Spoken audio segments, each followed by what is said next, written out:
আসসালামু আলাইকুম সবাইকে। আশা করি সবাই ভালো আছেন। আলহামদুলিল্লাহ আমিও ভালো আছি। চলে আসলাম সাইফাস লাইফস্টাইল লাইফ থেকে একটা নতুন ভিডিও নিয়ে। আজকে আপনাদের সাথে কি নিয়ে আসছি দেখেন। এগুলো হচ্ছে সব মুরগির গিলা। এখানে এভাবে সবকিছু সেপারেট সেপারেট কিনতে পাওয়া যায় ইউএসএতে, গিলা কলিজা।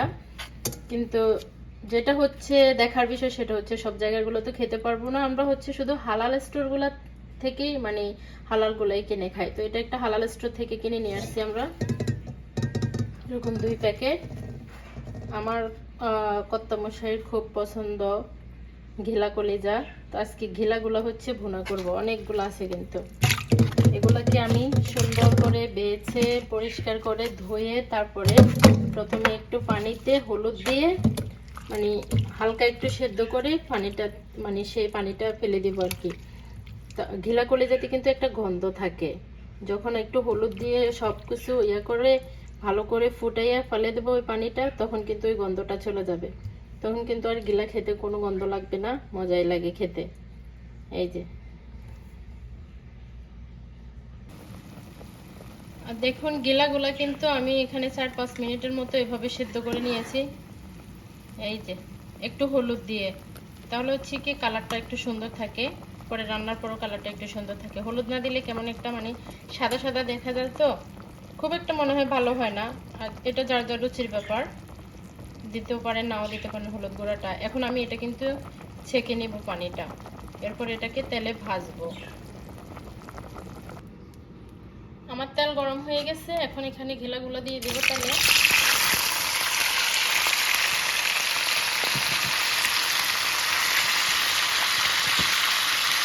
তেলে ভেজে নিব, একটু লাল লাল করে তেলে ভেজে নিব। এই তো ঘিলাটা আমার একদম সুন্দর করে ভাজা হয়ে গেছে। এখন এটাকে তেল থেকে তুলে নেব। এখানে হচ্ছে আমি মুরগির গিলাটা রান্না করার জন্য হলুদ গুঁড়া, জিরা গুঁড়া, ধনিয়া গুঁড়া, গরম মশলা গুঁড়া নিয়েছি। আর একটা ফ্রাই প্যানে হচ্ছে পেঁয়াজ বোনা হচ্ছে। পেঁয়াজটা যখন একটু লাল লাল করে বোনা হয়ে যাবে তখন এখানে আদা বাটা রসুন বাটা দিয়ে দেব।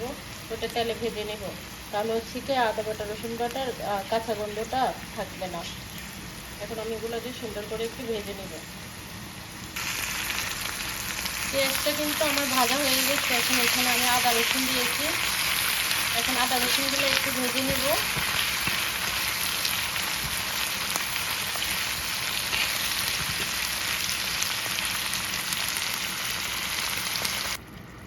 আদা রসুন ভাজার পরে সব মশলা দিয়ে একটু পানি দিয়ে দিছি। এখন এই পানিটা একটু শুকিয়ে মশলাটা কষে যখন তেল উপরে উঠে আসবে তখন আমি গিলাগুলো এখানে দিয়ে দেব। মশলাটা ভাজা ভাজা হওয়ার পরে এই মশলাতে আমি গিলাগুলো দিয়ে দিচ্ছি। এখন হচ্ছে মশলার সাথে সুন্দর করে গিলাগুলোকে মিক্স করে নেব। 1-2 মিনিট এভাবে কষানোর পরে এখানে আমি একটু গরম পানি দিয়ে দেবো।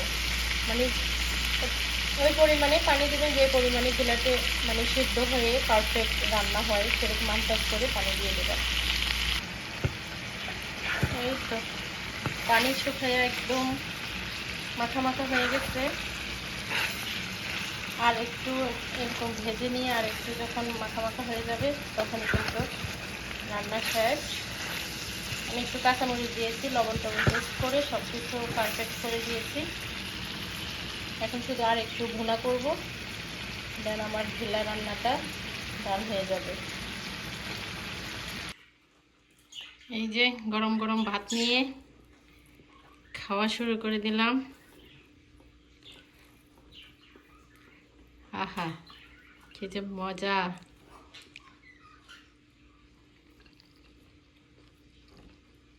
অনেক মজা হয়েছে।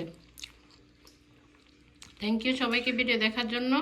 আজকের ভিডিও এখান পর্যন্তই। ভালো থাকবেন সবাই। আল্লাহ হাফেজ।